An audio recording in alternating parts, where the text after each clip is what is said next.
You and us at the Rebel have been to interesting events together. And by the way, I want to tell you, it's one of my favorite things to see you in another city at something we're doing, because it makes me feel less alone. I mean, I never feel truly alone. I know our viewers are with us.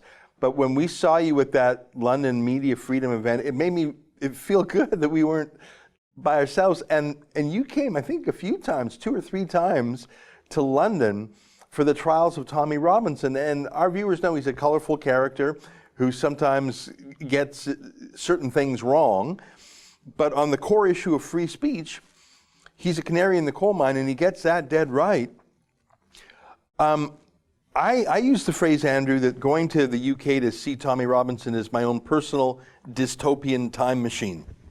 It's like I look 5 years into the future of our own censorship. Can you give our viewers your view? Because everyone's heard me on Tommy probably 50 times.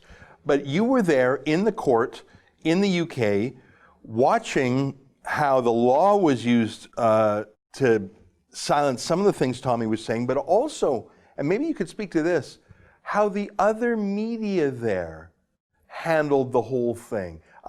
Give us your thoughts on that.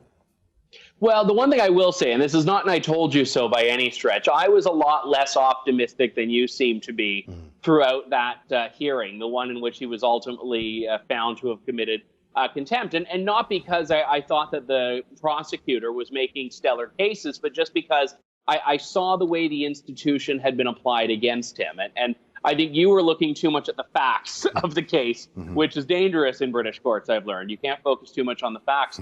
But I do think that the one big thing we saw there is that everyone had made up their mind before it began. And the media is certainly not the exception to that. They're the rule. I mean, I don't want to go back and rehash the past, but I do have to remind people of that scoop that I literally just stumbled upon by sitting down and being innocuous looking at the very first appearance of Tommy's that I went to in London, which I think was going back to when would have been? I think it would have been October of 2018.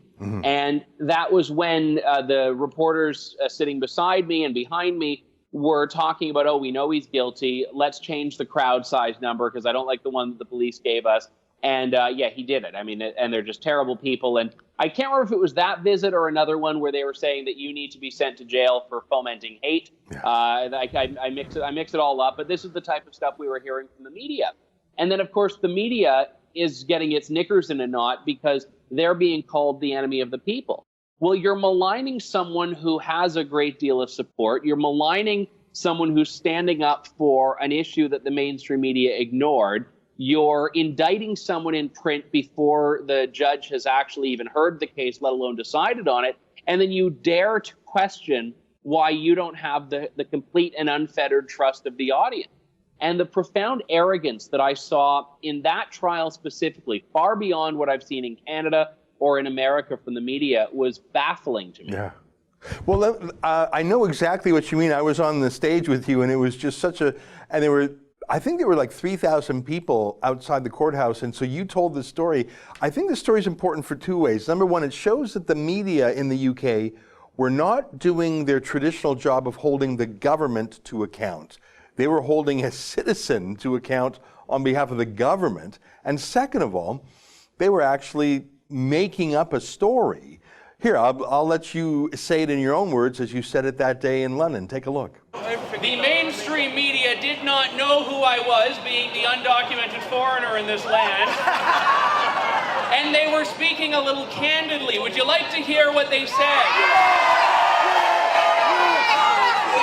So where's Ezra, my personal favorite, and by the way, this will be quoted on my website later today with their publication name.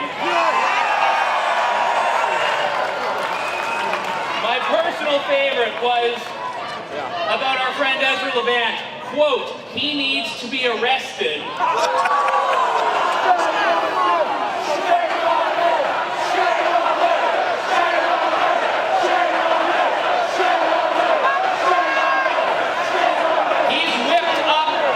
Was what they said. Before the proceeding even started, this is what they said about Tommy. Quote, he is in contempt of court, there's not really any doubt.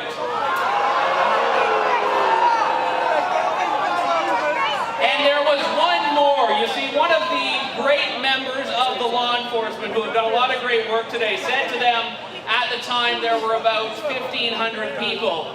They said, let's just say a few hundred, quote, because we don't want to give it credit.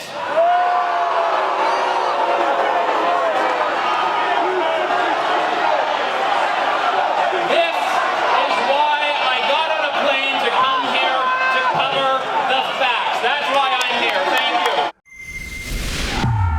That's an excerpt from the Ezra Levant Show, which is a show I do every day.